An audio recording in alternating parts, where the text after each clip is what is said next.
Bon, là c'est la cagnotte en ce moment au Canard, c'est très important pour nous, c'est tout notre avenir qui se joue avec cette cagnotte Canard 2025. Et il fallait trouver des arguments pour vous convaincre et c'est bon, on l'a trouvé. Si vous le donnez pas maintenant, il sera peut-être trop tard. Non mais c'est pas une blague. Je sais que vous avez cliqué sur le lien en mode non mais il déconne, machin. C'est pas une blague. On veut m'assassiner. Parce que j'ai reçu par SMS et par mail plusieurs fois des gens que je connaissais même pas, ils m'envoient des SMS. D'où t'as eu mon numéro, frère?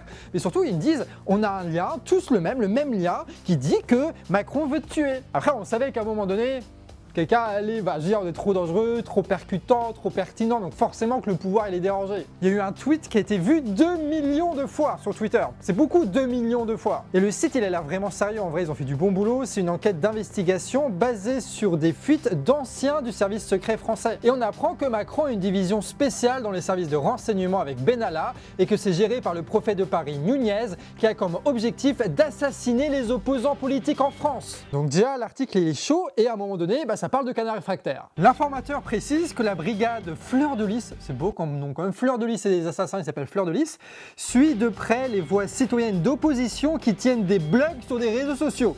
Des blogs.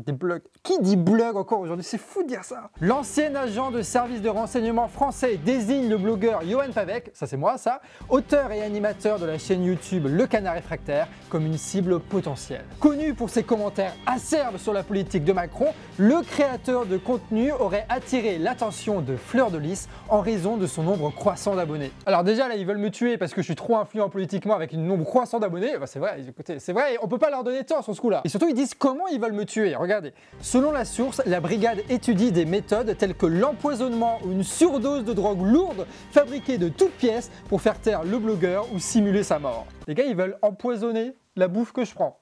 Sachant que je prends que de la bouffe du marché. Donc en fait, la seule possibilité qu'ils ont, c'est d'empoisonner mon tacos. Et là, j'ai pas le choix parce que je vais pas arrêter de manger mon tacos. Donc même s'il l'a empoisonné, je vais le finir, les gars. Ah putain, je crois qu'ils ont trouvé mon point faible. Après, si je meurs, on va atteindre les 125 000 € assez rapidement, je pense quand même. Bah voilà, on a terminé la vidéo. C'est bien, c'est bien. Attendez, j'ai la voix de Victor Dedage dans ma tête. C'est bizarre. Qu'est-ce qui se passe? Rappelle-toi, avec ces gens-là, quel était l'outil que j'ai inventé et pas breveté pour lutter contre eux, le CLV. Cliquez sur le lien pour vérifier.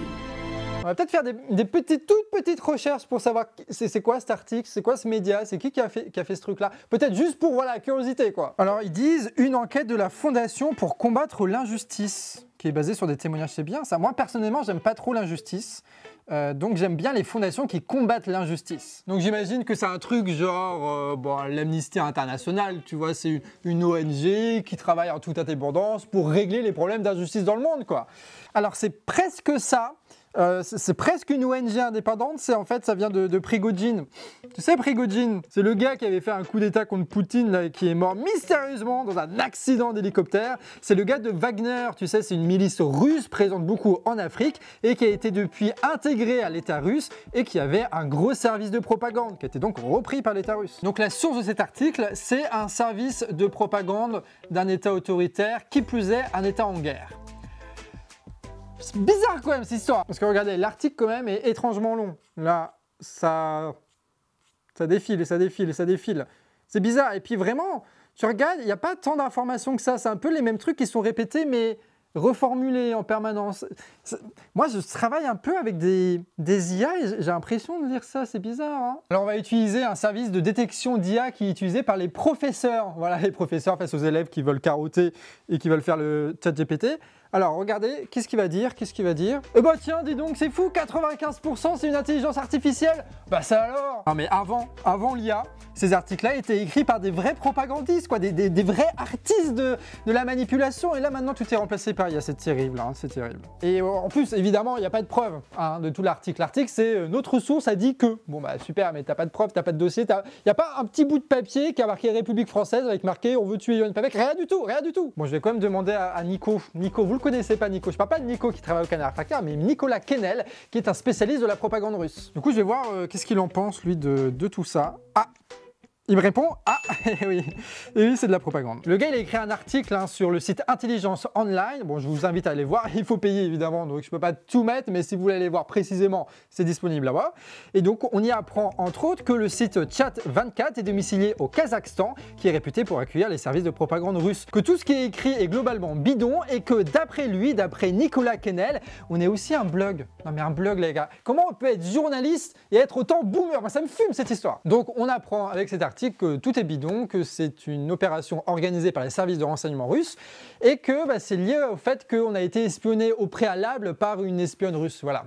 On t'avait pas raconté cette histoire, on vous a pas raconté cette histoire. Si cette vidéo marche bien et que tu commentes et tout, promis, on raconte l'histoire où une espionne russe est passée comme ça. Et vous allez voir, le degré d'échec de cette opération est assez incroyable. Le canard réfractaire est donc victime d'une ingérence étrangère, messieurs, dames. C'est quand même un peu stylé de se dire ça, non? Et quand on voit le tweet 2 millions de fois, encore une fois, avec Gemma en top commentaire qui dit « Mais c'est sûr que c'est vrai, combien de morts pour Brigitte ?» Pour Brigitte, non mais... Qu'est-ce que Brigitte fait là? Non mais vous me fatiguez les gens là. Il n'y a pas de rapport avec Brigitte, il n'y a pas de rapport avec Brigitte, bon Dieu. Je veux dire, évidemment, il y a une grosse tension en ce moment entre l'État russe et français. Donc, d'un point de vue de la guerre de l'information, c'est logique que l'État russe tente de créer une opposition à l'intérieur du pays contre Macron. Si Macron tombe, l'État russe va pouvoir cette fois soutenir directement ou indirectement un autre candidat moins belliqueux ou à qui il aurait prêté de l'argent, comme les Le Pen par exemple. Ah bah non, pas Le Pen du coup, parce qu'elle est totalement inéligible maintenant.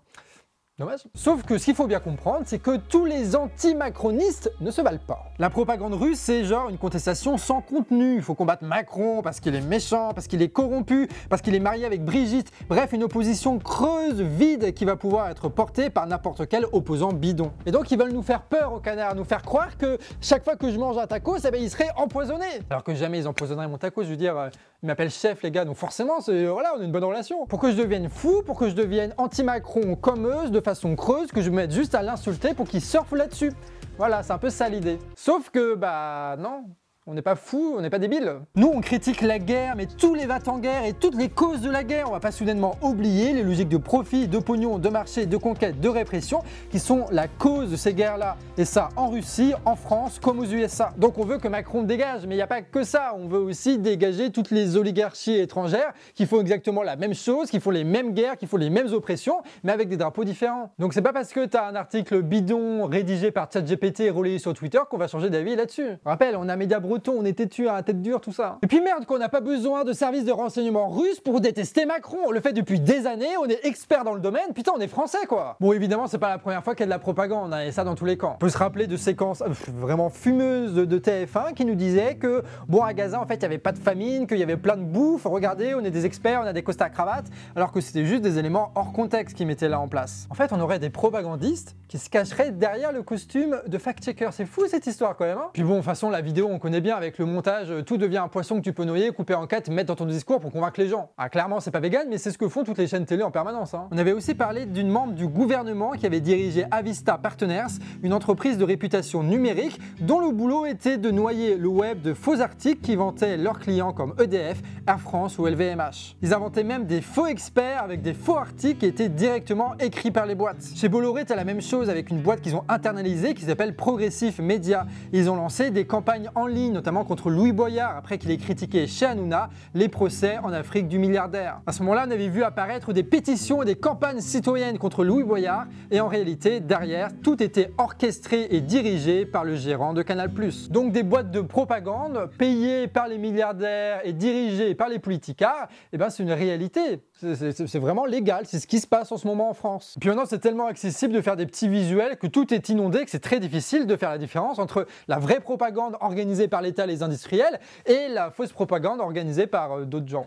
Voilà, c'est difficile de faire le tri. Et là, tu te dis, c'est fou de faire ça, mais en réalité, c'est déjà dépassé. Je veux dire, maintenant, tu as des modèles d'intelligence artificielle qui produisent des vidéos ultra réalistes, produits par des types de TikTok qui veulent remplacer les influenceurs par des avatars 3D, histoire d'être une vitrine publicitaire autonome. Genre là, tu vas attraper ton gyoza, et ben non, c'est des mini-chiots tout choupis et tellement horrifiques et terrifiants. Non mais enlevez cette image de la tête, là, bon Dieu. J'espère qu'ils vont pas transformer mon tacos en chiot, sinon je pourrais plus le manger, là. Et là, moi, je vous le dis avec la blague et tout, mais... en vrai de vrai, dans pas longtemps, on ne pourra plus distinguer le vrai du faux. Les vidéos qu'on va voir ne seront plus des preuves suffisantes. Il va falloir travailler pour savoir si elles sont vraies ou faux.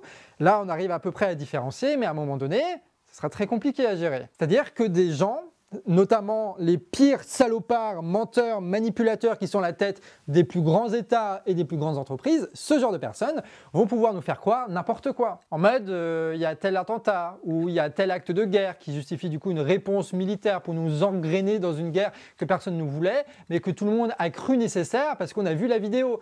Comme à l'époque en Allemagne où ils ont brûlé le Parlement eux-mêmes là pour dire que c'était les communistes pour les enfermer. Il y a toujours eu ça même avec la guerre d'Irak et compagnie, mais je veux dire les attaques en faux drapeau, ça va pouvoir se multiplier et être beaucoup plus crédible aujourd'hui. Et là on a appris comme accroche cet article bidon écrit en 5 minutes par ChatGPT, mais en vrai de vrai. Nous, c'est vrai qu'on utilise la version à 20 balles, tu vois, et on se dit putain, c'est incroyable ce qu'on peut faire avec 20 balles. Vous imaginez ce qu'ils ont, la NSA, la CIA? Vous imaginez ce qu'ils ont, les services secrets russes ou français ou chinois? Mais ils ont largement mieux. Ils peuvent faire beaucoup plus de propagande de très haute qualité. Et peut-être qu'il est déjà venu le temps où on s'est tous fait avoir parce qu'une information était fausse.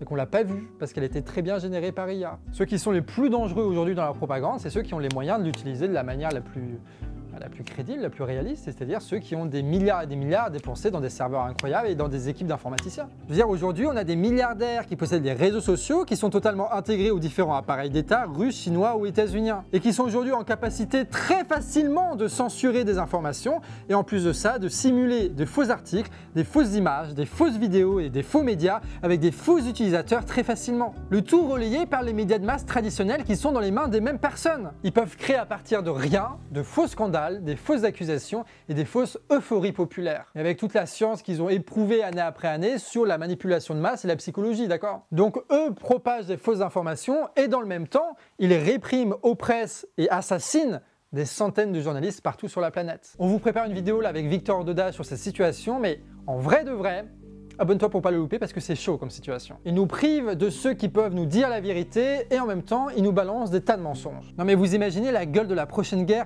On va tellement avoir de fausses informations, de faux articles, de fausses vidéos issues de services de propagande que la télé et les journaux vont reprendre comme si c'était la vérité quoi. Et un des rares moyens qu'on va avoir, c'est de se parler entre nous, entre humains, tu vois, pas avec des intermédiaires qui sont possédés par les pires rats de la planète. Non, se parler d'humain à humain pour essayer de comprendre véritablement ce qui se passe et agir sans être manipulés ou dépendants des pires enfoirés. Et il va falloir prendre soin véritablement de nos médias et de nos journalistes parce que sans eux, ça va être compliqué dans les années à venir. Alors c'est pas la solution à tout, mais financer le Canard réfractaire, c'est un moyen aussi de lutter contre cette propagande-là et pour se préparer à cet avenir-là. Parce que nous, on fait pas de propagande, on explique ce qui se passe et on défend ouvertement, de façon transparente, le peuple. Pour comprendre véritablement les mécanismes qui nous mènent par exemple à la guerre ou aux crises, en parlant ouvertement de ce qui se passe et en donnant au maximum le relais à des journalistes. Donc voilà une bonne raison, si vous voulez soutenir un média indépendant, c'est l'occasion avec la cagnotte du Canard. On est plutôt content jusque là et là c'est la dernière ligne droite,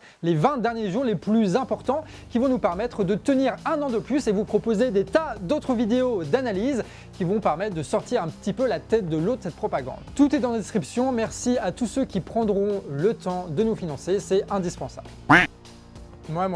En tout cas, j'espère que cette vidéo elle vous a plu. On l'a écrite avec Emeric et... Oh putain, attends, tout va bien, c'est de la maillot, c'est bon.